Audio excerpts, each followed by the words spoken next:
Argob was a world of sharp edges and cold light, its barren expanse a stark betrayal of the jungles Ayatu once called home.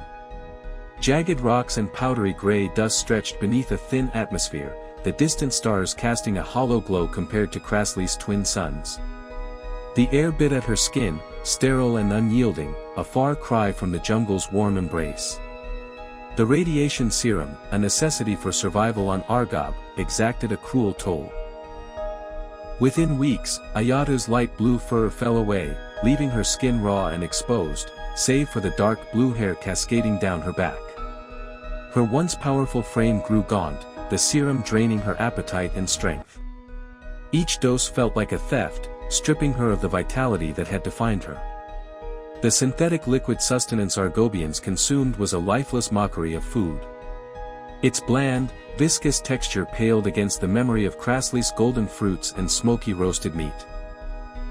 More than food, Ayatu ached for her world, the rustle of leaves, the calls of alien creatures, the earth's pulse beneath her feet. At night, in the cramped, metallic quarters Chad had secured, she closed her eyes, willing the jungle's hum to drown out the habitat's sterile hum. But dawn revealed only cold walls, a relentless reminder of her exile. Chad saw Ayatu's suffering, and it cut him deeply. He had promised her safety, but Argob was stealing her spirit. Determined to ease her pain, he turned to Kubel, his trusted friend and fellow explorer. Kubel, intrigued by Ayatu and moved by her plight, agreed to help. One evening, Kubel returned from a Krasli mission, a cloth bundle tucked under his arm.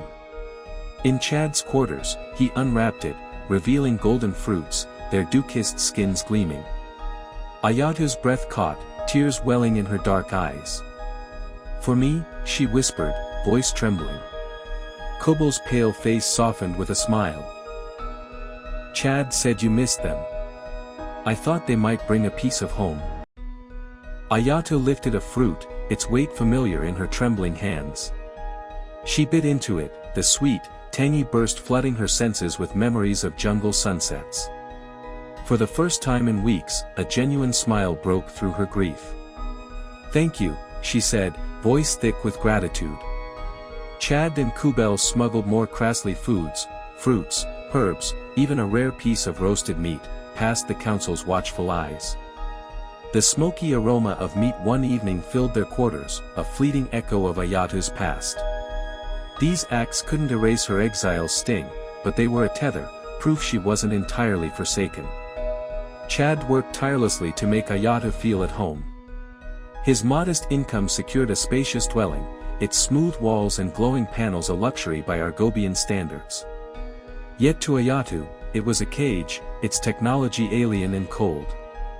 One evening, as they sat in the softly lit living space, Ayatu's gaze drifted to a humming device, its blue glow casting eerie shadows. Chad noticed her unease and touched her arm gently. "It's strange, I know," he said, his voice soft. "But you'll find your way here. I'll help you." Ayatu nodded, her fingers tracing the scars on her arms, marks of hunts now distant. "On Krasli, we had the jungle, the suns, the earth. Here, everything's dead." Chad's eyes followed hers, guilt flickering in his gaze. "I can't imagine what you've lost. But you're safe here, Ayatu. This is your home now." Her dark eyes met his, gratitude tangled with doubt. "I want to believe that, Chad. But I don't know if I can ever belong here." He squeezed her arm, his resolve steady. "Then we'll carve a place for you, step by step. I won't let you face this alone."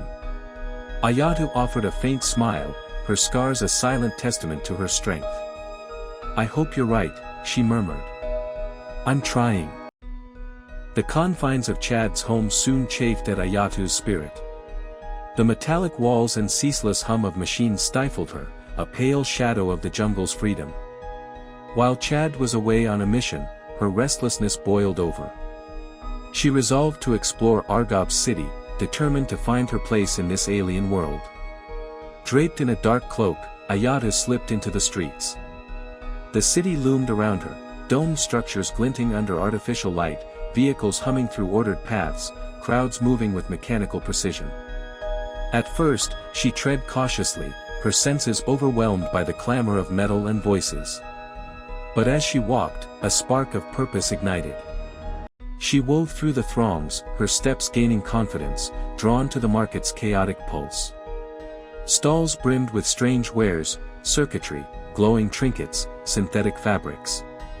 Ayatu paused at one, her fingers brushing a carved metal pendant, its cool surface oddly grounding.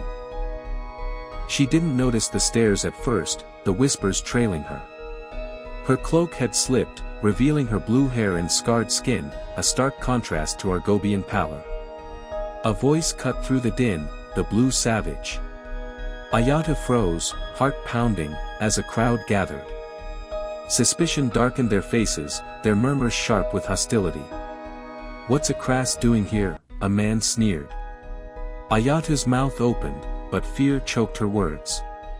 She'd hoped to blend in, to claim a sliver of belonging, but she was a stranger, a symbol of the Kras they despised. The crowd pressed closer, their eyes cold with judgment. Panic surged. Ayatu turned and fled, her cloak billowing as she darted through the labyrinthine streets. Her breath came in gasps, the city's weight crushing her hopes. She didn't stop until she reached Chad's door, collapsing inside, her heart heavy with the truth. Argob was no home, and she was still in exile.